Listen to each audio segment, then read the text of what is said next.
இன்றைக்கி பைத்தான் ப்ரோக்ராமிங்கில் interactive mode interpreter mode வந்து பார்க்க போகிறோம். ஸோ இன்டர்பிரேட்டர் மோடுனாலும் ஒன்று தான், ஸ்கிரிப்ட் மோடு அப்படின்னாலும் வந்து ஒன்று தான். இது ரெண்டும் எது கீழே வருதுன்னா மோட்ஸ் ஆஃப் வந்து பைத்தான் இன்டர்பிரேட்டர் கீழே வந்து வரும். ஸோ பைத்தான் இன்டர்பிரேட்டர்ன்றது ஒரு ப்ரோக்ராம். ஸோ இதுதான் வந்து பைத்தான் கோடை வந்து ரீட் பண்ணி நம்மளுக்கு வந்து எக்ஸிக்யூட் பண்ணுது. அப்படி வந்து எக்ஸிக்யூட் பண்ணுறதுக்கு வந்து 2 மோட்ஸ் ஆஃப் வந்து எக்ஸிக்யூஷன்ஸை வந்து யூஸ் பண்ணுது. ஒன்று வந்து என்னென்னா இன்ட்ராக்டிவ் மோட், இன்னொன்று வந்து ஸ்கிரிப்ட் மோட். ஓகேவா? ஸோ இன்ட்ராக்டிவ் மோட் அப்படின்னா என்ன செய்யும்னா, ஸோ இதுதான் வந்து இன்ட்ராக்டிவ் மோட். இன்ட்ராக்டிவ் மோட்னா வந்து ஒரு கமாண்ட் ப்ராம்ப்ட்லேயே வந்து ப்ரோக்ராம் எழுது, கமாண்ட் ப்ராம்ப்ட்லேயே எனக்கு அவுட்புட் வந்துருச்சுன்னா அதுதான் வந்து இன்ட்ராக்டிவ் மோட். இதே வந்து ஸ்கிரிப்ட் மோட் அப்படின்னா என்ன அர்த்தம்னா, ப்ரோக்ராமை ஃபஸ்ட்டு வந்து ஒரு ஃபைலில் வந்து எழுதி வச்சுருவேன். தனியாக ப்ரோக்ராமை ஒரு ஃபைலில் எழுதி வச்சு அதை வந்து py அப்படின்னு வந்து சேவ் பண்ணி வச்சுட்டு ப்ரோக்ராம் ஒரு இடத்துல ஃபைலில் தனியாக வந்து எழுதி வச்சுருவேன். அதுக்கடுத்து அவுட்புட் மட்டும் கமெண்ட் ப்ராம்ப்டில் வந்து வர்றது தான் வந்து என்னதுன்னா ஸ்கிரிப்ட் மோடு. இங்கே வந்து இந்த பைத்தான் இந்த ஃபைலோட நேம் இங்கே சேவ் பண்ணியிருக்கோம்ல, அதை வந்து இங்கே வந்து போடுவேன். அது வந்து எக்ஸிக்யூஷன் அவுட்புட் மட்டும் வந்து இங்கே வந்து நம்மளுக்கு காமிக்கும் கமெண்ட் ப்ராம்ப்டில். இதுதான் வந்து என்னென்னா ஸ்கிரிப்ட் மோட். இனி வந்து தியரி வந்து பார்ப்போம். ஸோ கமாண்ட் ப்ராம்ப்ட், ஸோ இந்த இன்ட்ராக்டிவ் மோடில் வந்து எப்படி ரன் ஆகும்னா, ஸோ வந்து லைன் பை லைனாக வந்து கோடு வந்து ரன் ஆகும். கோடு வந்து எப்படி ரன் ஆகும்னா லைன் பை லைனாக வந்து எக்ஸிக்யூட் பண்ணும். லைன் பை லைனாக வந்து எக்ஸிக்யூட் பண்ணி அவுட்புட்டும் வந்து இமிடியேட்டாகவே வந்து டிஸ்பிளே பண்ணிடும் அவுட்புட்டை. அதாவது இந்த மாதிரி வந்து ப்ரோக்ராம் வந்து எழுதினோம்னா லைன் பை லைனாக வந்து ரீட் பண்ணிவிட்டு அவுட்புட்டும் வந்து என்னது இமிடியேட்டாக நம்மளுக்கு வந்து கொடுத்துரும்.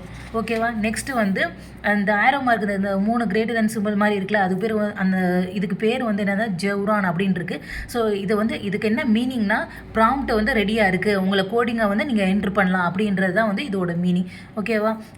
இந்த பேர் இந்த போடுறோம்ல, இதுதான் வந்து ஜெவ்ரான் அந்த ப்ராம்ப்ட். ஓகேவா?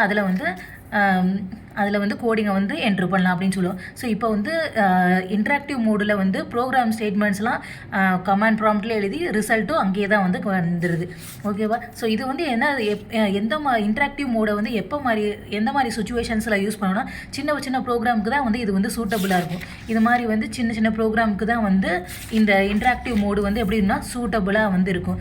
இப்போ வந்து ஆனால் ஒரு டிஸ்அட்வான்டேஜ் வந்து என்னன்னா இன்ட்ராக்டிவ் மோடில், ஸோ ஒன்ஸ் வந்து நம்ம எழுதிட்டு அவுட்புட் வந்துருச்சு, நம்ம க்ளோஸ் பண்ணிட்டோம்னா இது வந்து எதுவுமே வந்து என்ன செஞ்சுருக்காது, சேவ் ஆகிருக்காது.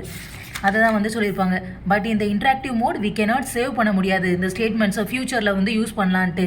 இதே ப்ரோக்ராம் எனக்கு திரும்ப தேவைப்படுதுன்னா நான் திரும்ப ரீடைப் தான் வந்து பண்ணி ஆகணும். We have to retype the statements to run them again. திரும்ப வந்து ரன் பண்ணுறதுக்கு திரும்ப நான் வந்து ப்ரோக்ராமை வந்து எழுதி தான் வந்து ஆகணும் அப்படின்னு வந்து போட்டிருப்பாங்க. ஸோ அவ்வளோதான். ஸோ இது வந்து என்னது இன்ட்ராக்டிவ் மோடுன்றது வந்து என்னது லைன் பை லைனாக வந்து ரீட் பண்ணும். இதை வந்து இந்த இதுனா ப்ராம்ப்ட் வந்து ரெடியாக இருக்குது, உங்கள் கோடிங்கை வந்து என்ட்ரு பண்ணுங்கன்னு சொல்லும். நம்ம கோடிங்கை வந்து என்ட்ரு பண்ணிட்டோம்னா இங்கேயே வந்து ப்ரோக்ராம் எழுதிட்டோம், ப்ரோக்ராமுக்கு கீழே வந்து அவுட்புட் வந்து வந்துடும். இது வந்து எப்போ சூட்டபுளாக இருக்கும்னா சின்ன ப்ரோக்ராமுக்கு தான் வந்து சூட்டபுளாக இருக்கும். ஏன் அப்படின்னா, ஒன்ஸ் வந்து இதில் வந்து சேவ் பண்ண முடியாது. ஒன்ஸ் க்ளோஸ் பண்ணிட்டோம்னா திரும்ப வந்து ஃப்யூச்சர் யூஸ்க்காண்டி இதை வந்து சேவ் பண்ண முடியாது. அதே ப்ரோக்ராம் வந்து திரும்ப தேவைப்படுச்சுன்னா திரும்ப வந்து நான் ரீடைப் தான் வந்து பண்ணணும் அப்படின்னு வந்து சொல்லியிருப்பாங்க. இதான் வந்து என்னதுன்னா இன்ட்ராக்டிவ் மோட். ஓகேவா? ஸோ நெக்ஸ்ட்டு வந்து ஸ்கிரிப்ட் மோடு இன்டர்பிரேட்டர் மோடுனா என்னென்னா, அது வந்து எப்படி ரீட் பண்ணிச்சு, லைன் பை லைனாக ரீட் பண்ணிச்சுல. இது வந்து எப்படி ரீட் பண்ணும்னா என்டையர் ஃபைல் மொத்தமாக தனியாக ஒரு ஃபைலு வந்து இது பண்ணியிருக்கும்ல, என்டையர் ஃபைலையும் வந்து ரீட் பண்ணி முடிச்சுட்டு அதுக்கடுத்து தான் வந்து எக்ஸிக்யூட் பண்ண வந்து ஆரம்பிக்கும். அதுக்கடுத்து அதான் வந்து இங்கே வந்து கொடுத்துருப்பாங்க. ஸோ என்டையர் ஃபைலாக வந்து எழுதி வச்சுருப்போம்ல, அந்த என்டையர் ஃபைலையும் வந்து ரீட் பண்ணிட்டு தான் அதுக்கடுத்து வந்து எக்ஸிக்யூட் பண்ண ஆரம்பிச்சிருக்கும். அந்த ஸ்கிரிப்ட் மோடில் பைத்தான் ப்ரோக்ராம் தான் ஸ்கிரிப்ட் அப்படின்னு சொல்கிறாங்க. அந்த ஃபைலில் சேவ் பண்ணி வைக்கிறோம்ல பைத்தான் அது பேர் தான் வந்து ஸ்கிரிப்ட்னு சொல்கிறாங்க. அதை வந்து ஒரு ஃபைல் எழுதி வச்சுருப்பேன், ஃபைல் எழுதி வந்து .pyன்னு வந்து சேவ் பண்ணி வச்சுருப்பேன். அது வந்து பைத்தான் ஸ்கிரிப்ட் வந்து எக்ஸிக்யூட் பண்ணும். இதில் என்ன அட்வான்டேஜ் அப்படின்னா, ஸ்கிரிப்ட் மோடில் இதை வந்து ஒரு ஃபைலில் வந்து சேவ் பண்ணி வச்சுருக்கனால திரும்ப வந்து நம்ம வந்து ஃப்யூச்சரில் வந்து யூஸ் பண்ணிக்கலாம். அதனால் திரும்ப வந்து எழுதணும்னு அவசியம் இல்லை.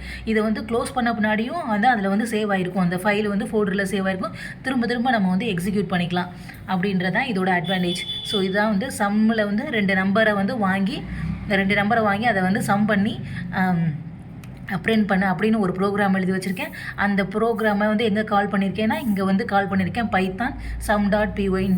அது வந்து இங்கே வந்து அவுட்புட் ஸ்க்ரீனில் வந்து இன்புட் இது வந்து கேட்கும். என்டர் த ஃபர்ஸ்ட் நம்பர்னால் கொடுப்பீங்க, அதுக்கடுத்து என்டர் த செகண்ட் நம்பர்னு கொடுத்தா இது கொடுக்கணும். ஸோ த அடிஷன் அப்படின்னா இது மாதிரி.